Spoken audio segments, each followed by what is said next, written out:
My sister made my daughter read a $28,000 bill at my birthday, and everyone cheered Reddit stories. She framed it as a joke while my kids froze and the room applauded. I smiled, reached for my own folder, and the celebration collapsed into silence.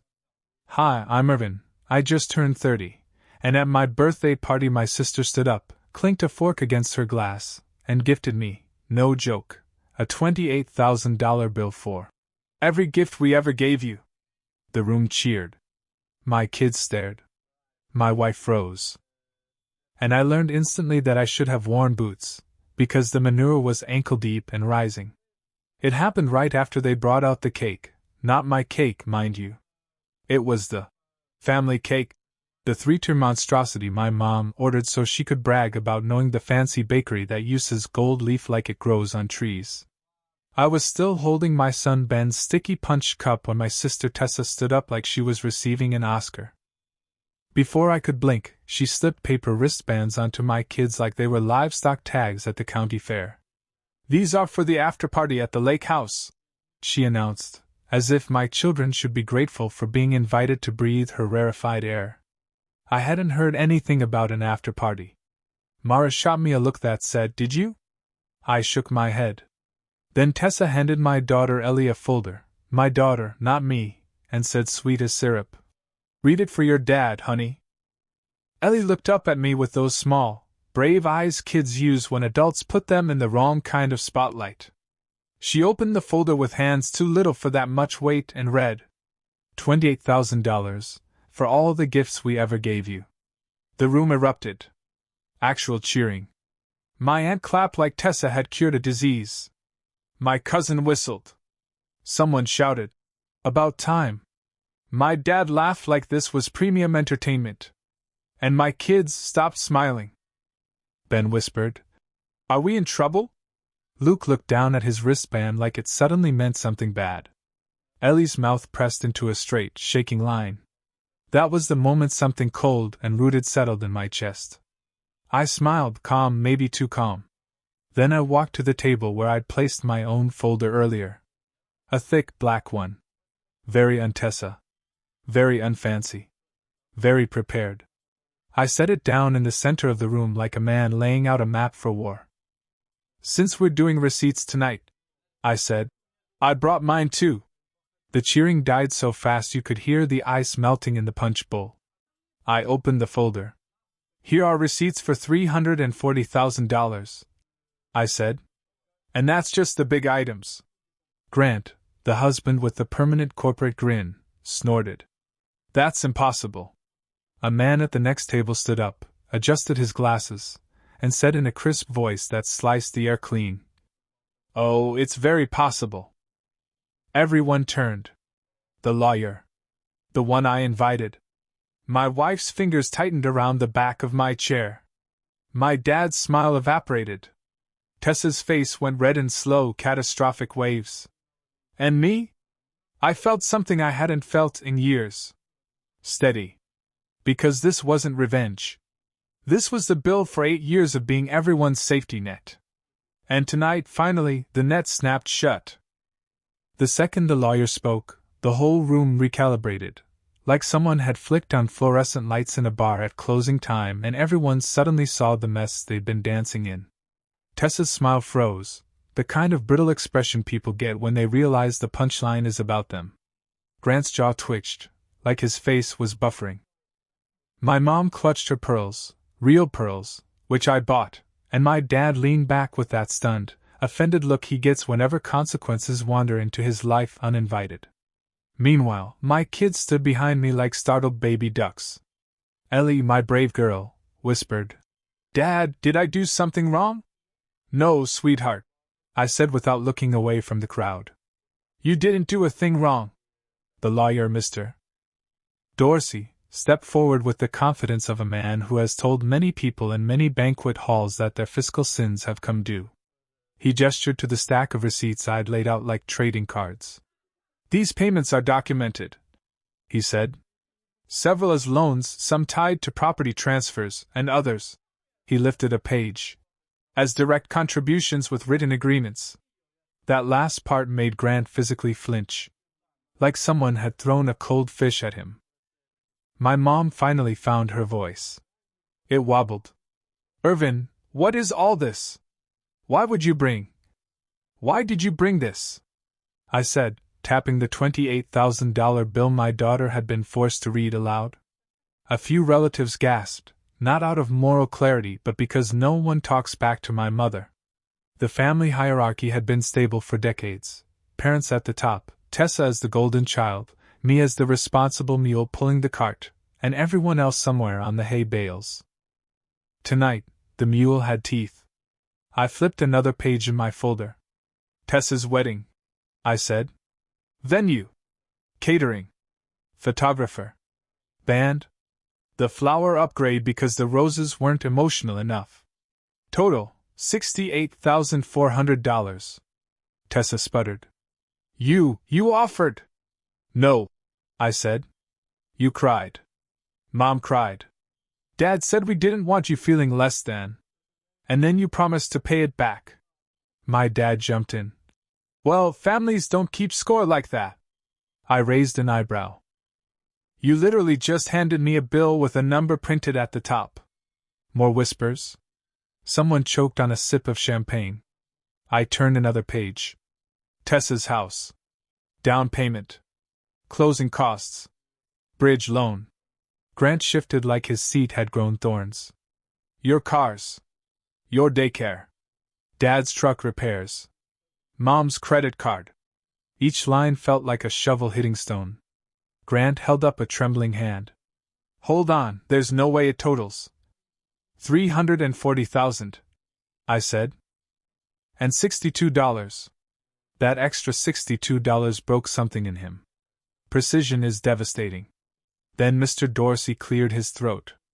Mr. and Mrs. Larkin, he said to Tessa and Grant, you have 72 hours to respond to the demand letter. If you fail to do so, we file. Tessa's eyes darted wildly. Grant went paper white. My mom covered her mouth. My dad muttered, This is ridiculous. Behind me, Luke tugged my sleeve. Dad, he whispered. Are we in trouble?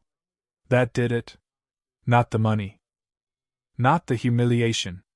Not the audacity of being handed a bill at my own birthday. My son thinking he was in trouble. I bent down, gently removed the wristbands from all three of my kids, blue, pink, and slipped them into my pocket. No, buddy, I said. We're not in trouble. Then I stood up straight, looked around the room full of people who had just cheered my supposed debt, and said, We're leaving. Now. I didn't shout. I didn't insult. I didn't flip a table. I just took my wife's hand, called my kids, and walked out of my own birthday party like a man finally stepping out of a burning building. And for the first time that night, no one cheered. The drive home should have been quiet, but it wasn't the peaceful kind. It was the tight, brittle silence of three kids trying to understand adult cruelty with children's hearts. Ben fell asleep instantly, thumb in his mouth, still sticky from punch. Ellie kept rubbing the paper cut she got from opening Tessa's folder, as if her body wanted to remind her that humiliation can leave small wounds. And Luke stared out the window like a boy trying to become a man too soon. Mara sat beside me, jaw set, one hand on her knee, the other clenched in her sweatshirt pocket. She hadn't said a word since we walked out of the party, but her silence wasn't shock. It was fury under control. When we got home, she carried Ben upstairs without looking back. Ellie followed, wordless. Luke lingered by the door, still holding the drawing he made me. The tractor, the dog, the block letters, Happy 30 Dad. He looked up at me. Why did they laugh at you? I knelt down, my throat tight. They weren't laughing at me, Bud. They were laughing because they thought it was okay to embarrass people. But why? He whispered. Because for years I trained them that I could take it. That I would take it. That I wouldn't push back. But I didn't say that.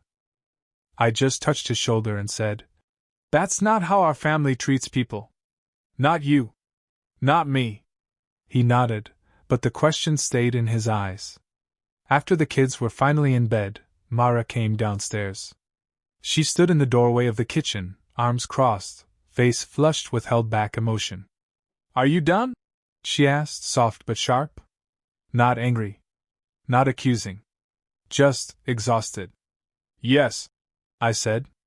"Really done?" "Yes." She pulled out a chair and sat across from me. She didn't touch my hand or offer comfort. Mara was too honest for that. She just waited, because she knew there was more, and she needed to hear it out loud. So I told her everything. All the automatic transfers I'd been making. The joint, emergency, account I stupidly opened with my father years ago. The car payment I'd been covering because Tessa cried. The co-signed loan. The monthly stipends disguised as short-term help. The way I told myself it wasn't hurting us because my farm was doing well. Her face didn't change, but her knuckles turned white where she gripped the table. "Show me," she said. So I did.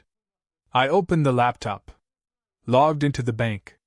Pulled up every standing payment, every scheduled transfer, every piece of financial umbilical cord tying me to people who felt entitled to my labor. Mara watched, silent and steady, as if she'd been holding her breath for years and finally had proof it wasn't paranoia. Then she said, "Cancel them." Not emotional. Not dramatic. Just a wife choosing survival. So I clicked the first one. Cancel transfer. Yes, I'm sure. Next. Cancel payment. Yes, I'm sure. Next. Remove authorization. Yes, I am sure. One by one the obligations fell away like broken chains. Then came the hard one, the joint, emergency, savings account my father had manipulated me into opening before I knew better. I called the bank. Verified my identity. Confirmed the account. Requested removal. The specialist on the line said, "Okay, Mr. Larkin, your name will be taken off the account. You'll receive email confirmation shortly." And then it was done. I closed the laptop. Mara finally exhaled. Not a sigh, something deeper.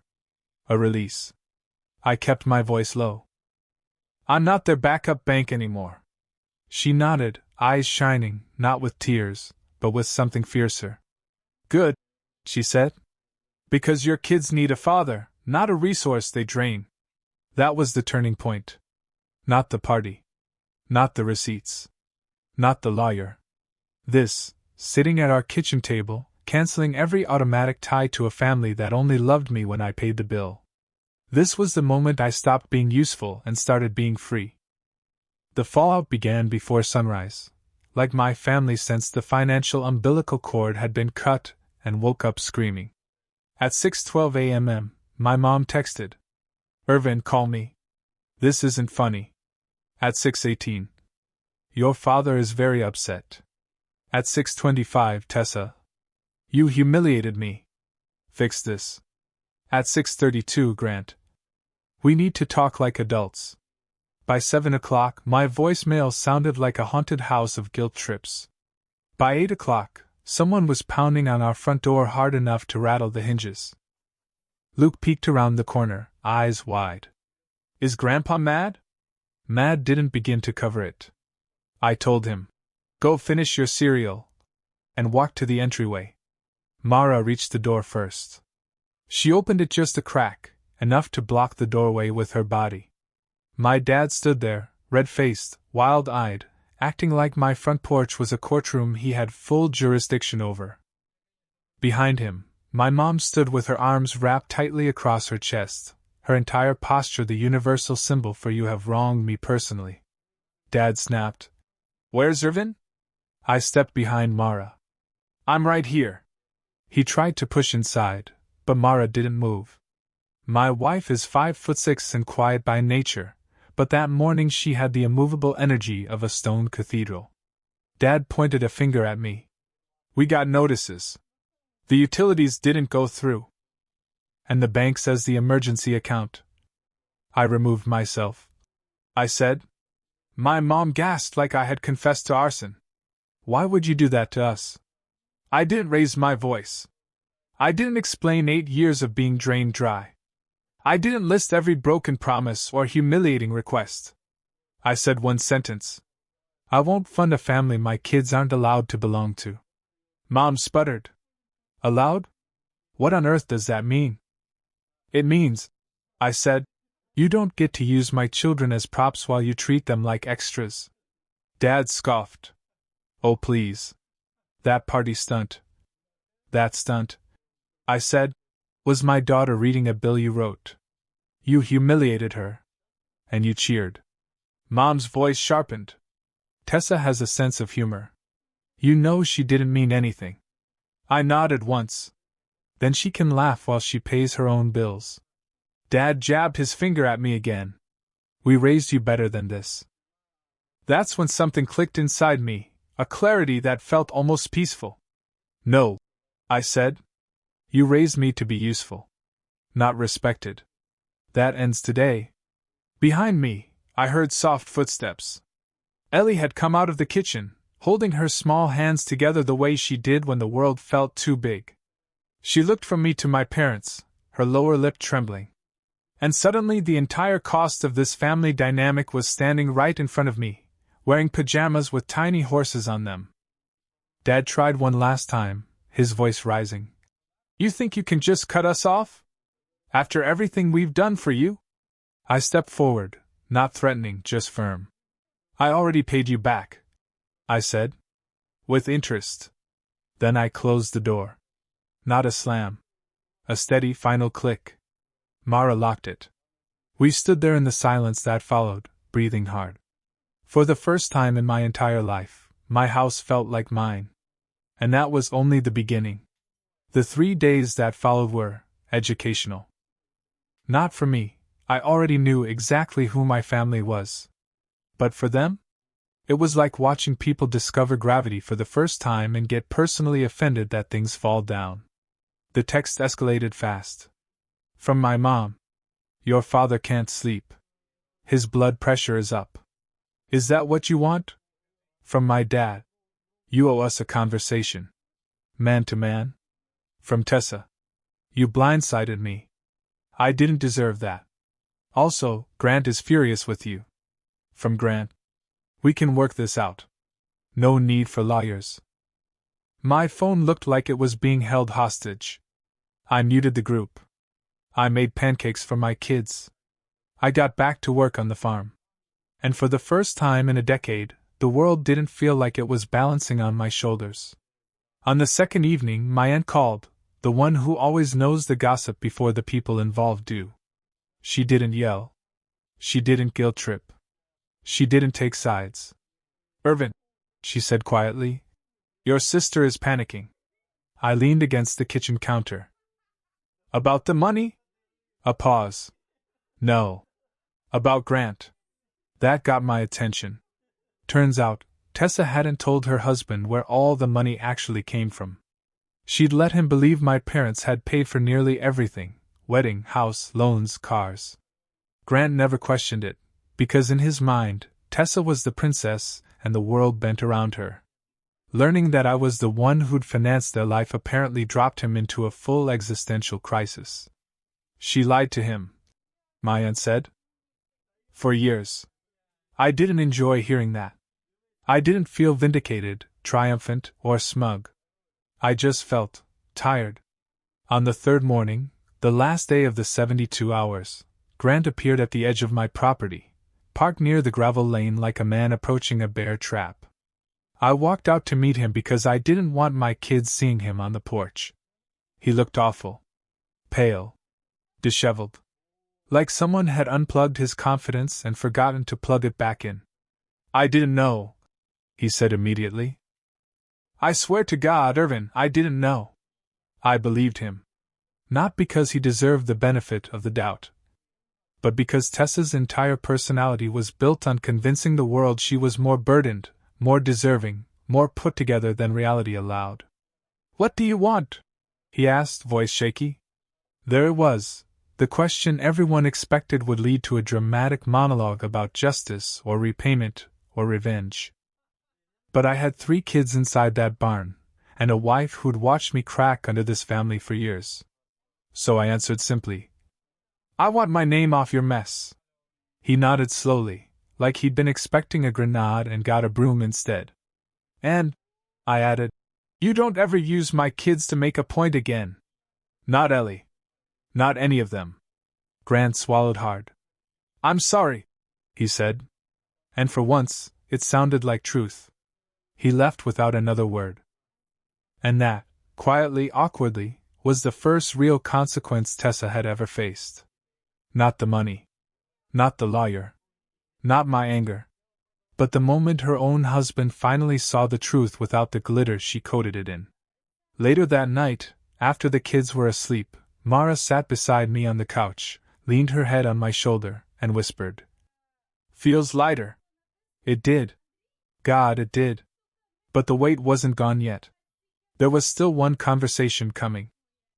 The one that would either break us apart permanently, or finally reveal what, if anything, was worth rebuilding. By the end of that week, the noise tapered off. Not because anyone had found peace or perspective, but because panic had given way to strategy. When emotional manipulation stops working, people start testing new angles. My parents' next angle was nostalgia.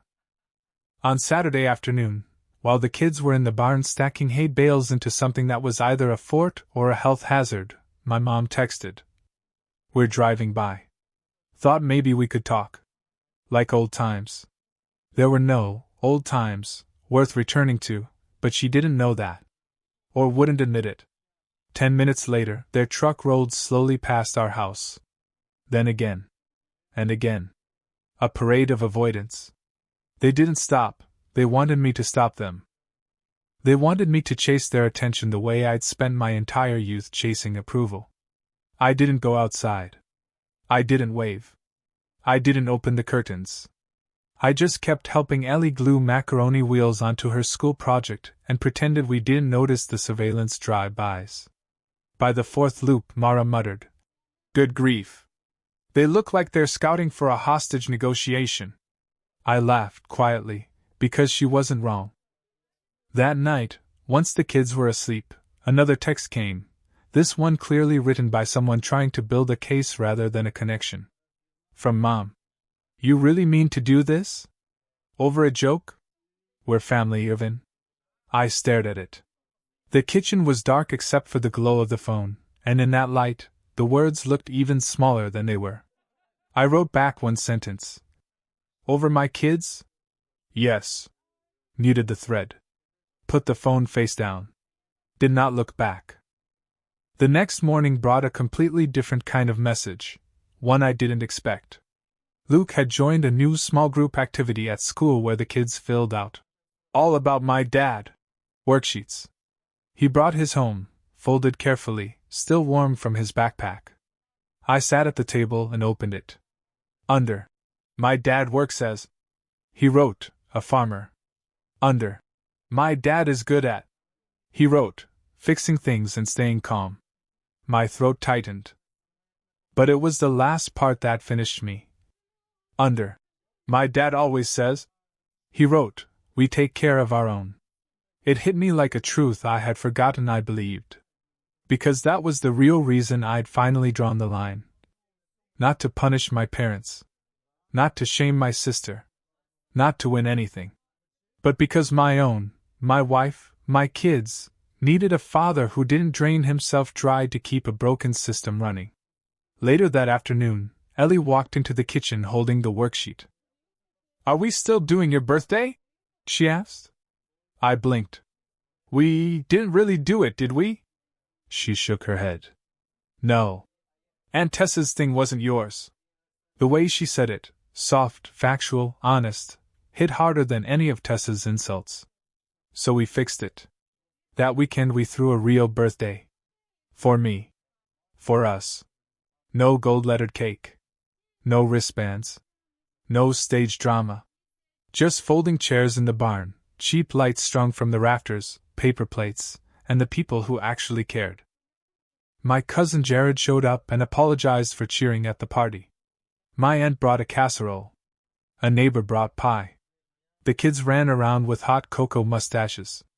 Ben got so wired he sprinted into a hay bale.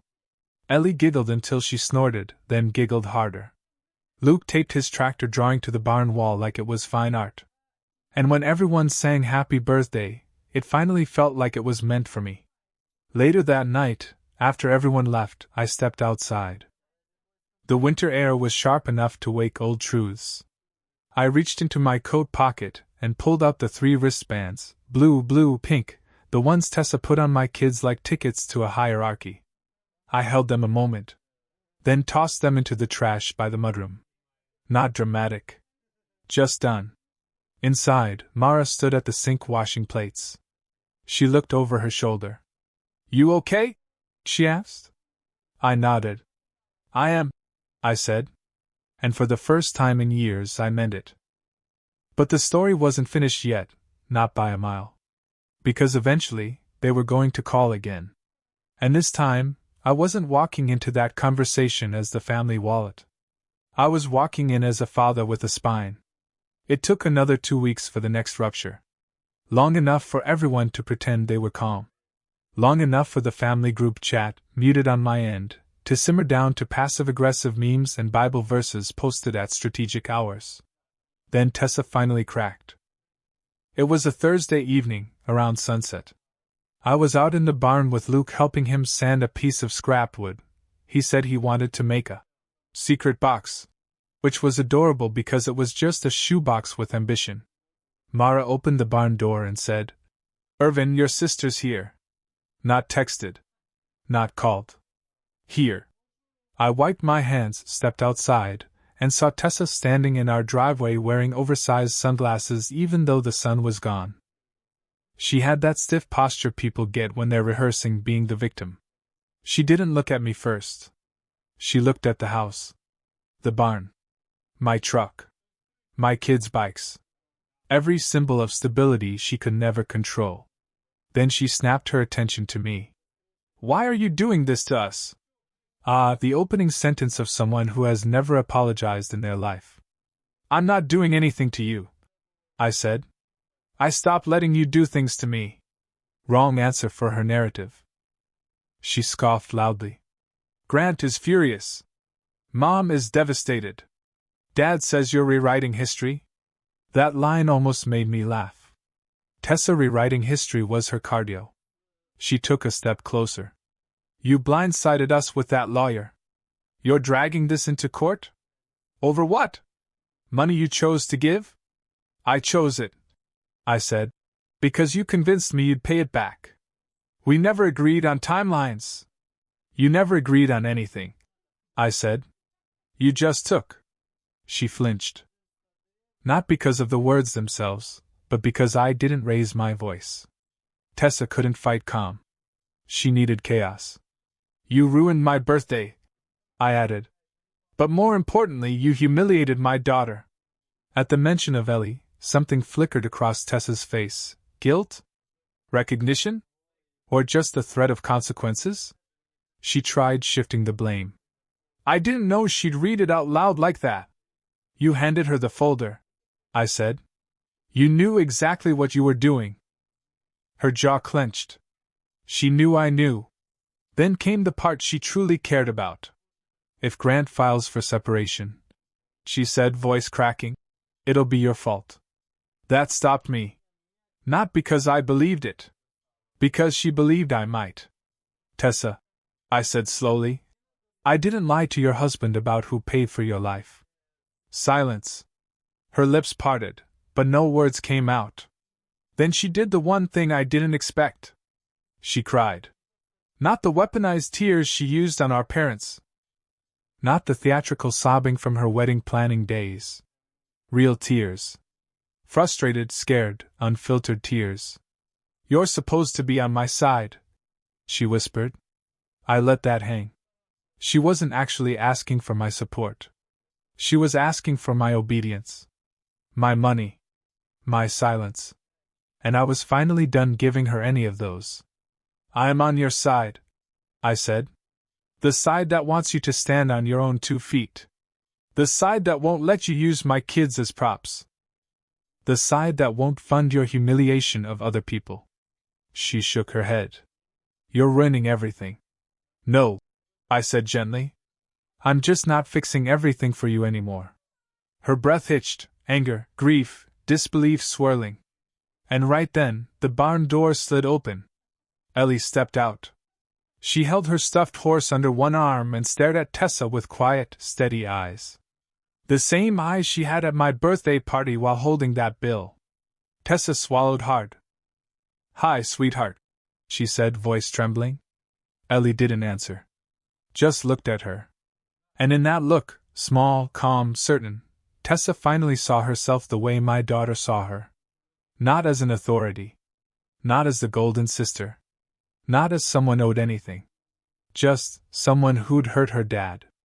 Tessa wiped her eyes and whispered, "Tell the lawyer we'll negotiate." "We will," I said. "In writing." She turned, got in her car, and drove off. I stood in the fading light, heart pounding, breath heavy. Ellie slipped her hand into mine. "Dad?" she said softly. "Yeah, honey? Did I do good?" "I didn't say anything." I squeezed her hand. "You did perfect," I said. "Sometimes not saying anything is the strongest thing you can do."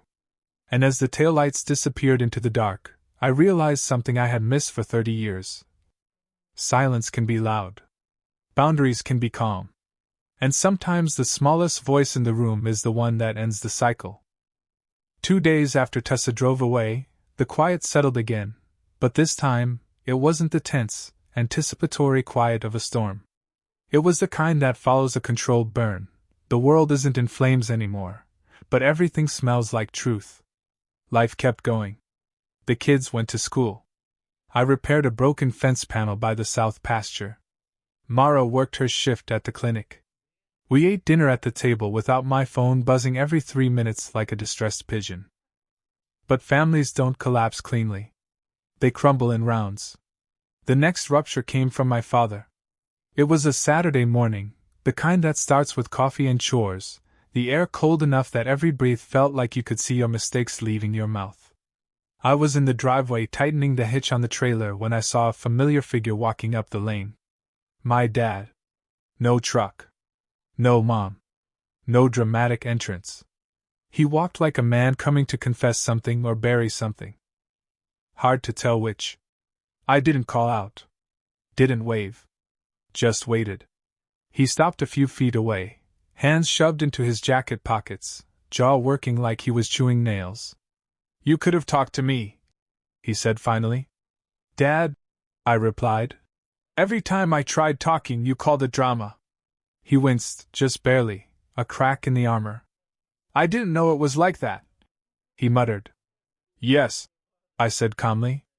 "You did. You chose not to look at it." He shifted his weight. "Your sister's a mess." "That's between you and her," I said. "Not me." He rubbed the back of his neck the way he did when he was trying to get sympathy. "Your mother's worried sick. Mom's worried about losing the version of me that bailed everyone out," I said. "Not about me." He didn't deny it. That might have been the first honest moment we'd had in 10 years. Then he surprised me. "What do you want from me, Irvin?" he asked, voice low. It wasn't sarcastic. It wasn't a challenge. It wasn't even defensive. It was lost. "What I've always wanted," I said. "Respect. For me. For Mara. For my kids." He glanced toward the barn where the children's laughter echoed faintly through the open door. "And what does that look like?" he asked. "Consistency," I said. "Kindness. Showing up. Not using them as leverage. Not cheering when their father is humiliated." He inhaled through his nose, sharp and pained. "I didn't think it would hurt them." "It did," I said. "And if you want to be part of their life, you need to fix that. Not with apologies. With behavior." He looked older in that moment. Smaller. Like the role he'd played for years no longer fit him. "Your mother won't like this," he said. "I know," I replied. "But this isn't about Mom." He nodded once, a slow, deliberate gesture, and whispered something I never thought I'd hear. "I'll try." Not, "I'll fix it." Not, I'll talk to her. Not. You owe us. Just. I'll try. It wasn't a promise, but it was a crack where light could get in. Then, from the barn, Ellie's voice rang out. Grandpa. Hi. Dad's head jerked toward the sound like he'd forgotten kids existed. Ellie ran out, hair in a messy ponytail, face flushed from playing. She stopped a few feet away, unsure. Dad cleared his throat. Hi, sweetheart. She smiled, cautious but real. And something unknotted inside me. Not forgiveness. Not closure. Possibility. Dad didn't come closer. He didn't force a hug. He just nodded to her with a gentleness I'd rarely seen. Then he looked back at me. I'll see what I can do, he said. And he walked away, not defeated, not triumphant, but changed in a way only humility can change a person. Mara came out onto the porch, drying her hands on a dish towel. What was that? She asked. I'm not sure, I said slowly. But maybe a start. She studied my face. Do you want things to go back? She asked. No, I said immediately. I want things to go forward. And as I watched my dad disappear down the gravel road, I realized something quietly profound. Sometimes the first step to healing isn't forgiveness. It's finally being heard. If my dad's visit had been a tremor, my mother's arrival was an earthquake. She did not text. She did not call. She did not circle the block 5 times like a reconnaissance drone. She marched straight up the porch steps the next afternoon, rang the doorbell 3 times, the angry kind of ringing, and stood there with her arms crossed like she was about to fire me from my own life. Mara opened the door. My mother didn't even say hello. She said, Where is he? Mara leaned against the frame, calm as ever. Working on the tractor. I need to speak with him. Mara gave her a long, level look, the look of a woman who had endured 8 years of veiled disrespect and was finally, gloriously done. Then speak respectfully, she said. My mother blinked as if the word, respectfully, was a novelty item she'd never encountered. She walked past Mara without being invited in. That was her first mistake. I looked up from the tractor engine as she stormed across the yard like an approaching weather system. Mom, I said. Didn't expect you. She stopped a foot away, hands on hips. I spoke to your father, she announced. Ah. That explained the stance. She thought she was here on official business. And? I asked. And, she said, I think this has gone on long enough. I wiped my hands on a rag. Define this. This tantrum. She snapped. Behind her, Mara exhaled slowly, the sound of a woman preparing to watch a controlled demolition. I kept my voice measured. Setting boundaries isn't a tantrum. It is when it hurts people, she said, jabbing a finger toward her chest. Your sister is devastated. Your father is anxious.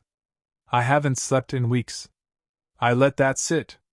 Are you worried about how it affected Ellie? I asked. Or Luke? Or Ben? Mom hesitated. Not long, but long enough. I'm worried about this family falling apart. This family, I said, has been falling apart for years. I just stopped holding up the pieces. She flinched. Real hurt, real surprise, like she genuinely never considered she might be part of the damage. I lowered my voice. When Tessa made Ellie read that bill, did it bother you? Mom's jaw tightened. Well, she didn't mean. Did it bother you? No, she admitted. It was a joke. Did you see Ellie's face? A long silence. Mom looked down. That was new. Your kids are sensitive, she muttered. No, I corrected. They're aware. And they know when someone is laughing at their father. Mom's eyes flicked up, glossy now. We didn't laugh at you. You cheered. She opened her mouth, closed it, opened it again. I thought you could take it, she said softly. You always take it. That was the first honest thing she'd said in a decade. That's the problem, I replied. I always took it. And you let me. Mom's composure cracked then. Not dramatically. Not with sobbing. Just a sag in her shoulders, a tremble in her voice. I don't know how to fix this, she whispered. Start by seeing my kids, I said. Not just yours. Her lip quivered. I do see them. I shook my head. You see them when it's convenient. But you don't see them when it counts. She looked toward the barn, where the kids' laughter drifted out, pure and unguarded. Then, in a small voice, she asked, Can I talk to them? Not yet, I said. Not until you understand why you hurt them. The words landed heavy. She closed her eyes as if bracing for the weight of them. Your father said you want us to beg, she whispered. No, I said. I want you to reflect. She stood there, absorbing that, her breath shaky, her certainty unraveling. Then she asked, Will you help me? Understand, I mean? That stopped me.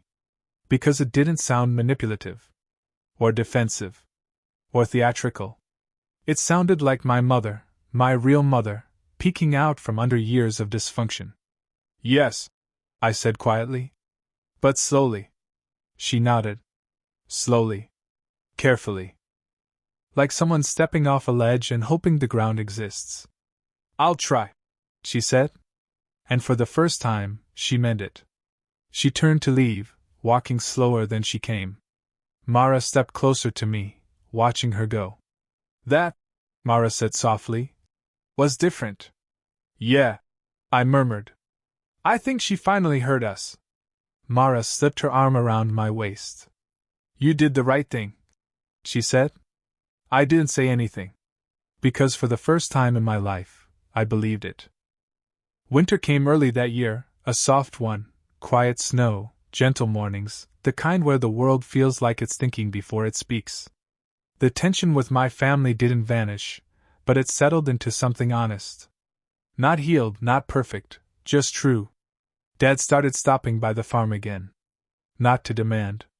Not to lecture. Just to watch the kids chase the dog or help me tighten a bolt on the tractor.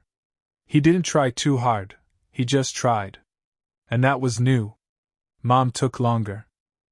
She came in small steps, asking what Ellie liked to draw, bringing Luke a book she thought he'd enjoy, sitting on the porch with Mara while Ben ran circles around them. No grand gestures. Just presence. The real kind. Tessa kept her distance for a while, which was its own kind of peace. But eventually she sent a message, not defensive, not ornate, just a plain sentence. I'm working on myself. I hope we can rebuild someday. I didn't promise anything back. I just said, when you're ready to be real, we'll talk. And for the first time, I think she understood the difference between access and relationship. The lawsuit never went to court. The negotiations were tedious, formal, uncomfortable, but fair. Boundaries written in ink where emotions used to overrule everything. When the final documents were signed, Mr. Dorsey shook my hand and said, You did right by your family. All of them. But the real ending didn't happen at a table with lawyers. It happened on a quiet Sunday morning in January. The kids were in the barn, painting signs for their secret fort. Mara was making tea. I stepped outside and saw my mother standing at the edge of the yard, hands clasped, waiting, not assuming she could come in, not demanding I meet her halfway. Just waiting. I walked over, and she looked up at me with eyes I hadn't seen since childhood, soft, unsure, human. I'm trying, she said. No excuses. No conditions. I want to be better for them. And for you. I believed her. Not because her voice trembled, but because she didn't reach for the old tools, guilt, nostalgia, hierarchy. She reached for growth. So I nodded toward the porch. Come in. Slowly. We'll figure it out. And as she walked beside me, the cold air turned warmer in the way only truth can do. Inside, Ellie looked up from her drawings and asked, Grandma, do you want to see my horse picture? My mother smiled, small, real, careful. I'd love to. And just like that, a door opened. Not because I bowed. Not because I paid. Not because I kept the peace at my own expense, but because I built a boundary strong enough that the people worth keeping learned how to meet me on the other side of it. My kids got the kind of family they deserved. My wife got a man who finally chose his home first. And me? I didn't win anything. I just stopped losing. And sometimes, that's the whole victory.